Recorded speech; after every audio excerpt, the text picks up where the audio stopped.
Here's my question.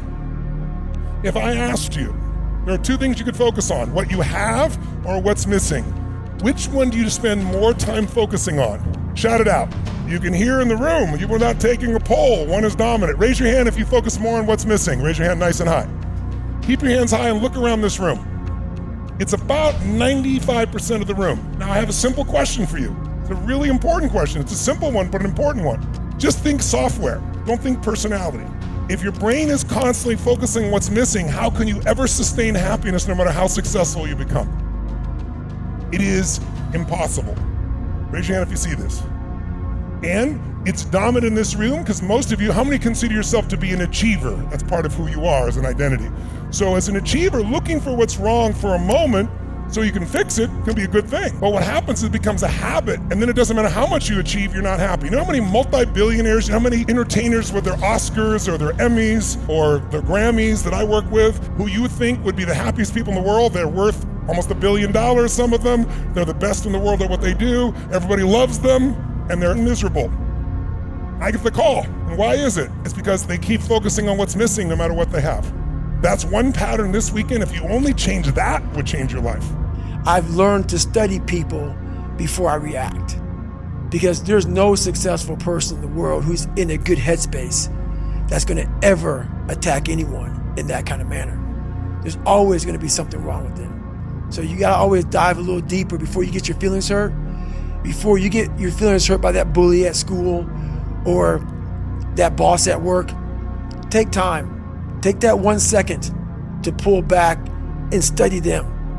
Because most people who are in good places, they don't care about what you're doing. They don't care about what you're doing. They don't try to destroy you.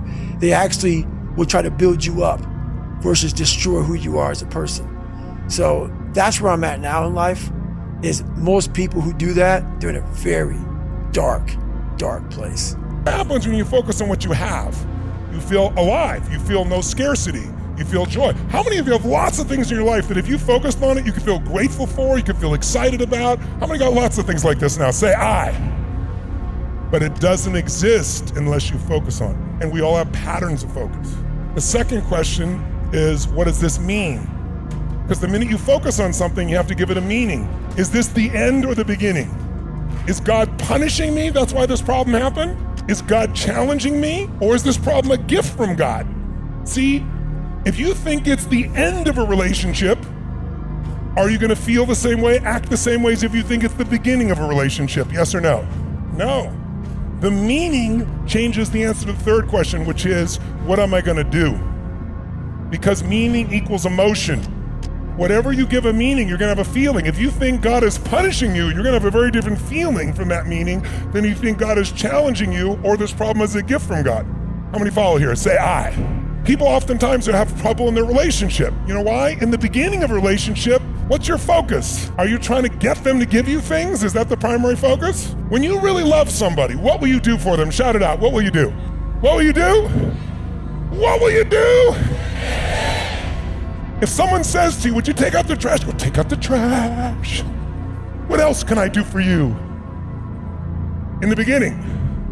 But after 7 days, 7 weeks, 7 months, 7 years, or 70 years, somewhere between 7 days and 70 years, they go, could you take out the trash? You go, what do I look like? You're a janitor? I don't know what it is. We used to have so much passion. What happened? If you do what you did in the beginning of the relationship, at the end of the relationship, there won't be in it. Because in the beginning, it wasn't a trade. You weren't measuring your meaning. You were focused on how to give. How many can relate to this here? Say I. Once you start measuring what you're getting, it's a transaction. Transactions don't make anyone feel good long term. What do you think most people get wrong about motivation? They think it's a permanent fix. They think it's something that is a constant. They think that maybe once I get it, I'm gonna hold on to it. And that's the thing about that I was telling you, that I always talk about, is nothing is permanent. Nothing is permanent. And a lot of times you have to learn to perform without motivation. You have to learn to perform without purpose. You have to learn to perform a lot of different things. And that's what people think. They think I need to have this motivation to work out. to study, to be better. So if they don't have it, they just don't fucking do it. And that's where you fail.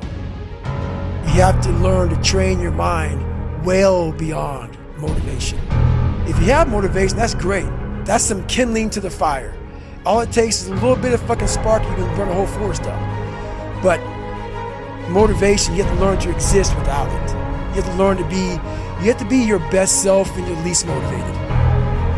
And that's the tricky part about all that shit. Motivation is just a word. You have to have these different things in your mind on where you want to go and know that motivation is not going to get me there. Because I'm not going to always be motivated. I'm just going to ask the real question, if that's all right. The one I'm scared to ask. Go ahead. Safe place, right? My wife told me a week ago she's going to divorce me because she wants easy and something different. It's fucking with my head. You said your wife wants to divorce you? Yeah, she's about to. Yeah, you brought that And shit nobody knows. live, boy. Yeah. And it's fucking with my head, my self-confidence, and what's your advice on how to navigate through it? Honestly? Yeah. Have you been good to her? Yeah. Real good? I can do better. I'm gonna be real. Yeah. Fuck her. I'm not trying to be mean. She doesn't want you anymore.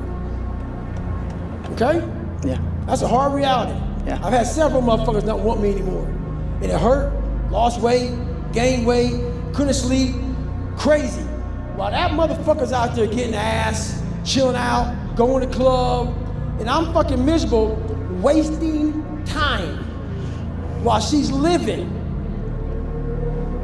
It's a real easy answer. You gotta get back out there. I'm not saying get back on the horse, but you gotta stop the feelings you feel right now. Yeah. There's something, like I said, there's something that everybody's dealing with. And your feelings are the one thing in life that will hurt you from moving forward.